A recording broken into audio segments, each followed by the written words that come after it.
Hello children. In this session we are going to further discuss about federalism, the second chapter in civics class 10. The subtopic we are going to discuss today is what makes India a federal country. Dear children, we have already studied about the definition of federalism, the key features of federalism, the differences between federal and unitary governments, and the two routes by which federations are formed or federations have been formed in the world. India is a federal country because India is having all the federal features, right? There are some constitutional provisions that make India a federal country. We are going to analyze these factors or these elements one by one.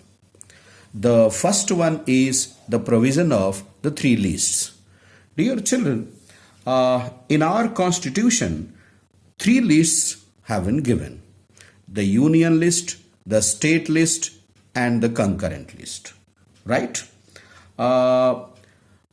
In the union list, originally there are 97 subjects of national importance, such as defense of the country, foreign affairs, banking, communications, and currency. The union government alone can make laws relating to these subjects given in the union list. In the state list, there are 66 subjects originally, and these are of state and local importance, such as police, trade, commerce, agriculture, irrigation, etc. The state governments alone can make laws relating to these subjects given in the state list, right? The concurrent list includes, you can say, originally 47 subjects, and these subjects are of common interest to both the levels of governments, the union government as well as the state governments. Examples are education, forest, trade unions, marriage, adoption, succession, etc. Here, both the union as well as the state governments can make laws on the subjects given in the concurrent list. How many subjects originally? 47. Right. Now, if there is a dispute on any of the subjects given in the concurrent list, then the decision made by the union list remains effective. Right? Apart from these three lists, we have to think of something else also. And what is that?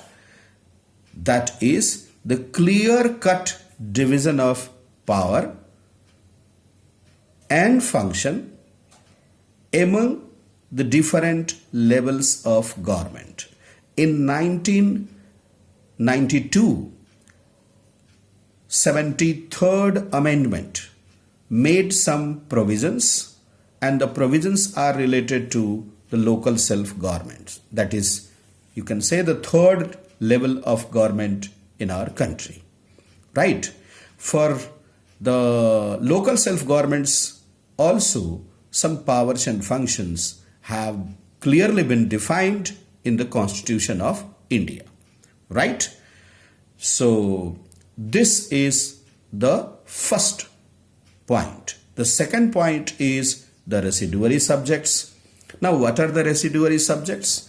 We know that on 26 January 1950, our constitution was implemented, right? Now, the subjects that emerged after 1950, 26 January, are given in the residuary list, or you can say are called residuary subjects. Now, the subjects are under the union government, or you can say the central government, right? Because these subjects are new and very few people know about these subjects, the pluses and the minuses of these subjects. So, to handle these things carefully, these have been given to the central government or the union government, right? So this is also clear-cut division of power. Now the third point is the union territories, right? You can say there are some units of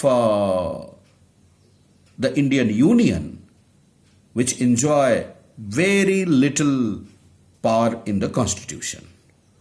These are very small, to be made independent state or province, but these have yet not been merged with any other state or province also. Now, to govern these territories or areas or small units, a separate provision has been made. These are governed by a person appointed by the central government. Very often, these small units are called the union territories, right? And the central government or the union government or the government of India has got special powers in running these small units or union territories.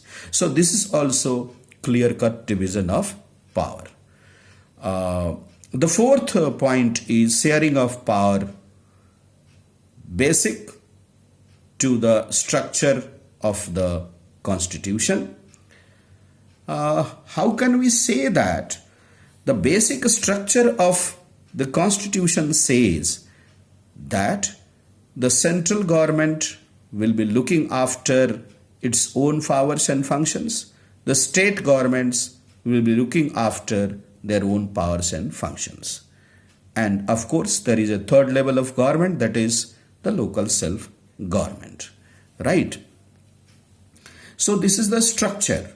You can say federal structure of our country. And in this federal structure of our country, we find vertical division of power and horizontal division of power both. The next thing in our constitution that make India a federal country is the independent and integrated and impartial judiciary. I stress upon the three words, independent.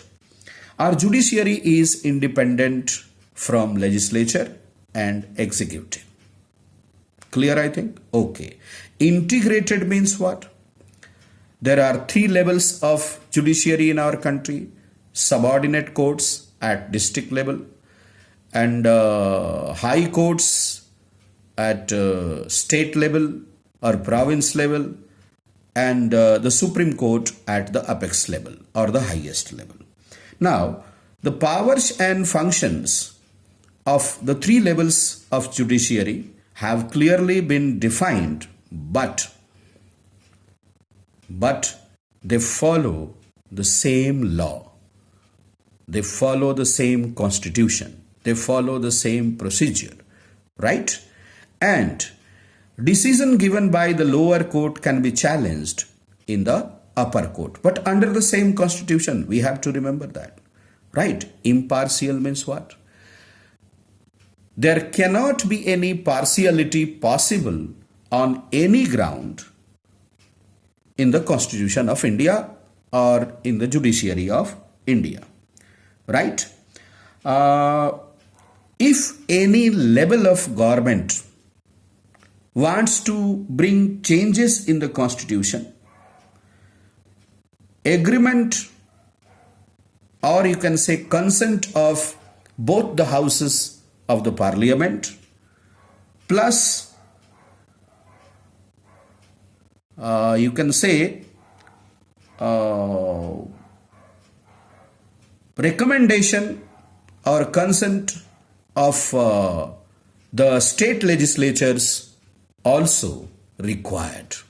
Means only parliament cannot change the fundamental structure of the constitution, which is federal in nature, and only state legislatures also cannot change these. It means for changing the fundamental structure of the constitution, consent of the parliament and consent of state legislatures also required. And that consent is required, you can say, with at least 2/3 majority. So this proves that it's federal in nature. So we studied in this session about the provisions, the constitutional provisions that make India a federal country. And the points are the provision of the three lists, the residuary subjects, the union territories and provisions related to them, the sharing of power as basic to the structure of the constitution, and independent and impartial integrated judiciary. I hope all of you have understood it. Thank you very much. Good luck.